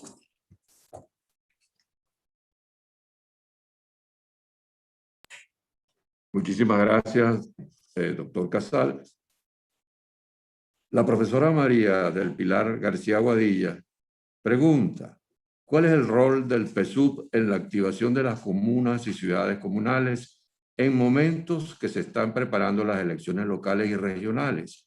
Y se ha dado un deslinde entre el PSUV y el PC, presumo que es Partido Comunista, y otras asociaciones políticas chavistas. Lo pregunto por quien está detrás de ello, parece ser el PSUV, desde la Asamblea Nacional, oficialista en un intento de controlar a las bases y a las organizaciones populares frente a los partidos y grupos disidentes.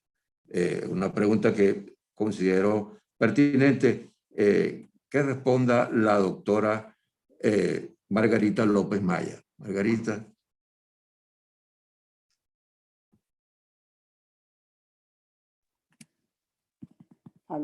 Sí, muchas gracias. Sí. Bueno, mira, la pregunta es interesante porque en realidad si uno hace históricamente la evolución, los consejos comunales no estaban atados al partido político. Los consejos comunales, y por eso quizás todavía tienen ese vigor del que habla Elías, que siempre han tenido esa tensión entre la autonomía y la cooptación del partido. La comuna sí ya nace direccionada desde arriba y ligada al PSUV. Es más, yo recuerdo en el trabajo de campo que hice en el 2011, 2012, por allí, que se quejaban los activistas de que tenían que recibir clases de ideología, en las comunas, porque eso formaba parte de los requisitos para poder incorporar los consejos comunales a las comunas, que les dieran socialismo, cursitos de socialismo y marxismo-leninismo y esas cosas. Sin embargo, hoy en día, yo me pregunto, y es una cosa que he estado debatiendo con otra persona que tiene bastante experiencia en eso. Primero, que esto, por supuesto, es un asunto también de seguir manteniendo el control del partido, pero es que Maduro también tiene otro partido. Entonces, ¿quién elabora estas leyes? Yo no estoy seguro que sea la Asamblea Nacional, honestamente. Yo creo que son grupitos dentro del gobierno en pugnas de poder, ¿no? Y donde pudieran haber ciertas tensiones entre unos grupos y otros, y que se tratara más bien de pugnas de poder, porque fíjense, en las comunas hoy en día, y lo que decía la profesora Mirla también me sirve para eso, hay milicias, en estas organizaciones hay todas otras estructuras que no son propiamente del partido, pero sí las controla Maduro y la cúpula militar y civil del país.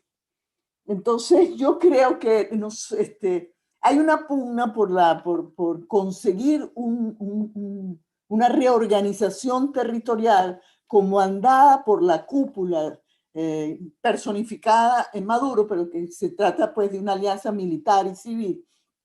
Yo las llamo tribus civiles, clanes civiles y clanes militares, que son los que dominan el país, incluso creo yo por encima del partido. Y la otra parte de la pregunta, que si es para contrarrestar al Partido Comunista de Venezuela, no tiene mucho sentido, porque el Partido Comunista de Venezuela, el PPT, todas estas son prácticamente cascarones vacíos en Venezuela, que pudieran en un momento determinado, sí, encauzar algunos votantes que no quieren votar por el PSUV, pero realmente no tienen ya tampoco... El partido más importante del país es el PSUV. Eso tenemos que tenerlo claro. Es el partido más importante del país, y toda esa plataforma que tienen, que puede llegar a veces a 20, a 30 partidos, son partidos que sirven para decir que hay pluralismo y esas cosas, o también en algunos momentos para que la gente no vote directamente por el PSUV porque no les gusta, y votan por el PPT, por ejemplo, que es un cascarón totalmente vacío.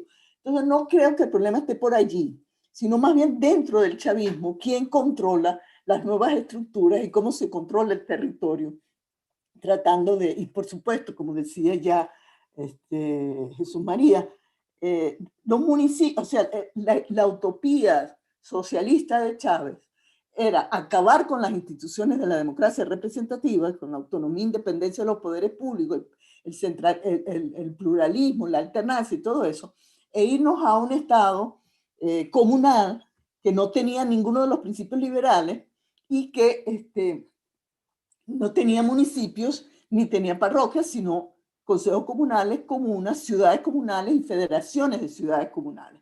Y eso es un poco lo que está detrás de esta orientación, pero como hemos dicho todos, que es más una defecio que otra cosa, porque lo que se está tratando de construir una estructura territorial que ellos puedan controlar, y en ese sentido no hay realmente una ideología firme, ni hay una planificación firme, creo yo, sino la idea orientadora de lo que fue esta cosa que tenía Chávez en la cabeza, que era como una especie de sueño de adolescente, de que íbamos a ser felices, íbamos a comer perdices en un estado donde todos nos íbamos a reunir y levantar la mano en las asambleas, y se acababa el sufragio universal directo y secreto y todas las instituciones de la democracia representativa. Cambio. Muchísimas gracias, doctora Margarita. Doctora Mirla Pérez, desde la realidad sociopolítica actual de Venezuela, donde la desmovilización social y el desaliento colectivo como consecuencia de la mala práctica opositora lidera la conducta social, ¿cómo se puede pensar en un tsunami social? Doctora.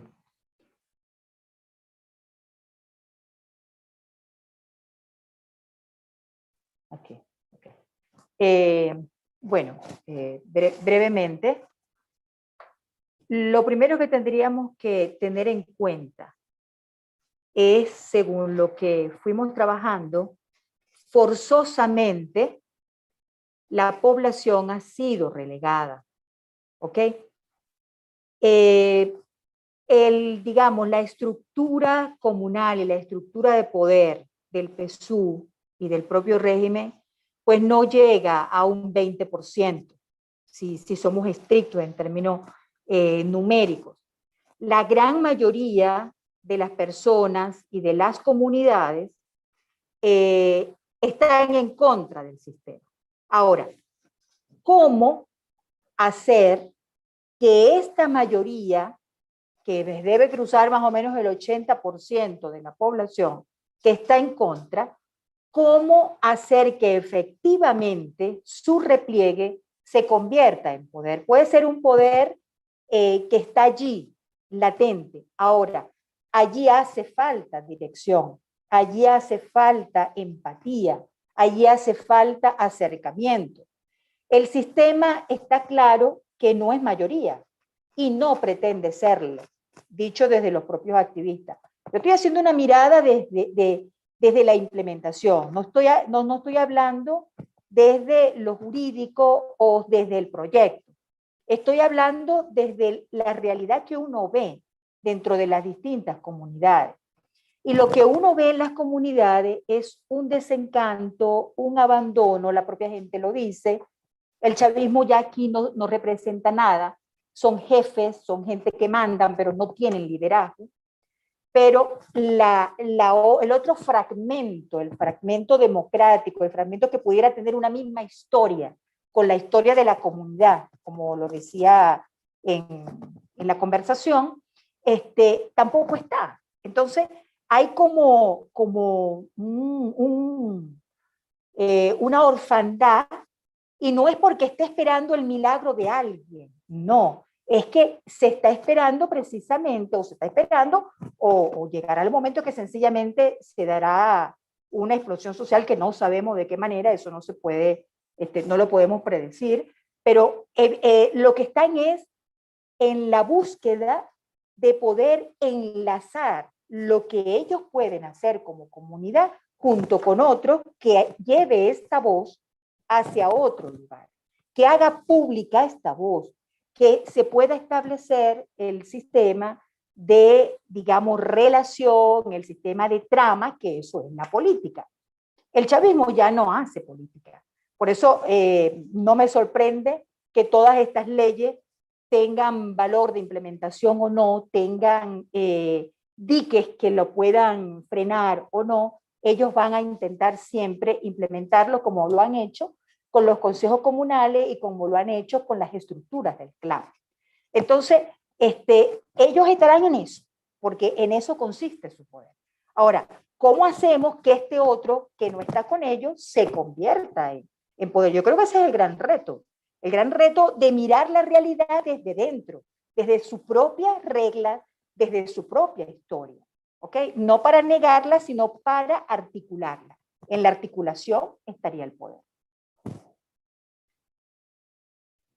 Muchísimas gracias por su respuesta, profesora. Para cerrar, una última pregunta, porque el tiempo ya nos está apretando. Es dirigida al alcalde Elías Sayet.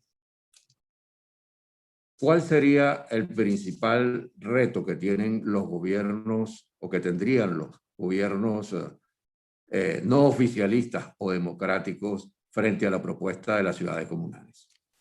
Alcalde. Bueno, la verdad, eso es una pregunta para ellos, ¿no?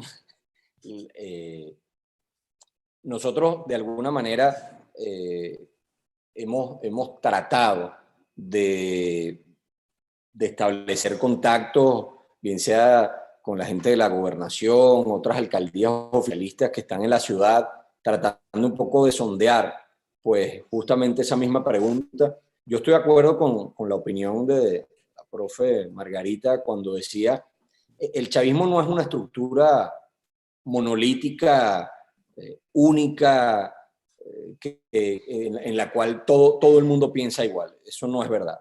El chavismo está compuesto por distintas corrientes, ¿no?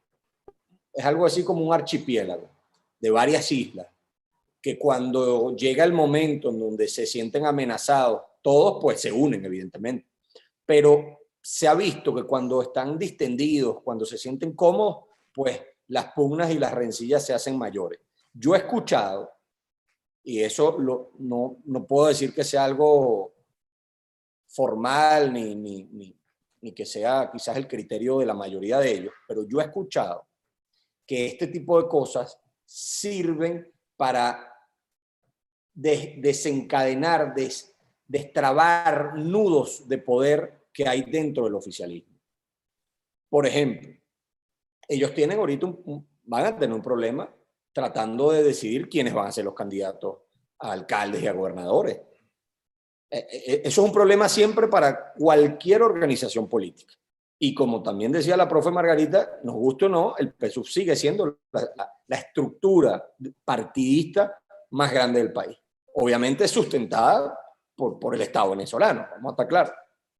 Pero la realidad es que esto pudiera ser una manera de decir, bueno, ok, tú no vas a ser candidato a alcalde, pero tú vas a ser, bueno, vocero del Parlamento de la ciudad. O tú vas a ser miembro del Consejo Ejecutivo de la ciudad. Es decir, pueden ser estos premios de consolación que a veces se han utilizado para mantener más o menos tranquila, contenta a su militancia. Eso por un lado. Por otro lado, otra de las cosas para lo cual les puede servir internamente a ellos es para mantener activa su militancia. Miren, el chavismo ha sido, yo creo que si en algo ha podido ser más o menos exitoso es en esto, en lo que la oposición ha sido muy malo. Y además lo digo a nivel de autocrítica. Mientras el chavismo busca formas de mantener siempre activa a su gente, siempre haciéndolos algo, así sea algo malo, así sea algo que no sirva, pero siempre haciendo algo, bueno, la oposición busca, o por lo menos ha buscado, tristemente, pues más bien hasta cierto punto desmovilizar. Y el chavismo tiene clarísimo que una de sus estructuras de poder es, bueno, somos menos, pero somos los que más activados estamos. Es decir, yo no los necesito a todos porque tengo a los poquitos que al final activan algo. Tengo a los poquitos que participan en algo.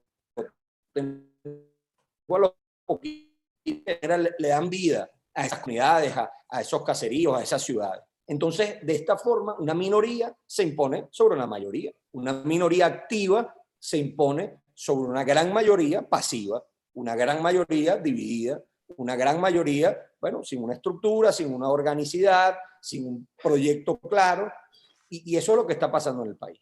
Yo creo que esto también es materia de otro foro, pero bueno, agradezco la pregunta y espero haber aclarado algo sobre esto. Muchísimas gracias, alcalde Elías. En los pocos minutos que nos restan, en nombre de Ramón Guillermo Aveledo, del Instituto de Estudios Parlamentarios Fermín Toro, queremos agradecer a toda esta amable audiencia que estuvo pendiente de las presentaciones y las intervenciones que hicieron nuestros ilustres invitados, el doctor Jesús María Casal, la doctora Margarita López Maya, la doctora Mirla Pérez y el alcalde Elías Sayek. Pienso que como conclusión fundamental, la sociedad democrática venezolana se encuentra frente a un reto, frente a una propuesta que pretende imponer en el país un modelo de organización político-social totalitario que niega la tradición democrática de nuestro país, pero que más grave aún pretende secuestrar el futuro del país. Y ese futuro del país está representado en el esfuerzo humano de padres y madres que día a día salen a defender ese futuro encarnado en su familia, en sus niños y niñas. Pienso que hay un reto político importante que organizaciones sociales, partidos políticos y organizaciones comunitarias debemos asumir en cuanto a la toma de conciencia y a la formación que debemos emprender para defender los derechos humanos y los valores democráticos fundamentales que están contenidos en Venezuela y a lo largo de nuestra historia. Estimada audiencia, el Instituto de Estudios Parlamentarios Fermín Toro agradece de nuevo su tiempo y los invita a una nueva conferencia Foro Zoom sobre este tema y sobre otros temas de alto interés basados y fundamentados en el objetivo de la defensa, repito, de los derechos humanos y de la democracia para todos. Muchísimas gracias, Dios nos bendiga y que la sigan pasando muy bien. Buenos días.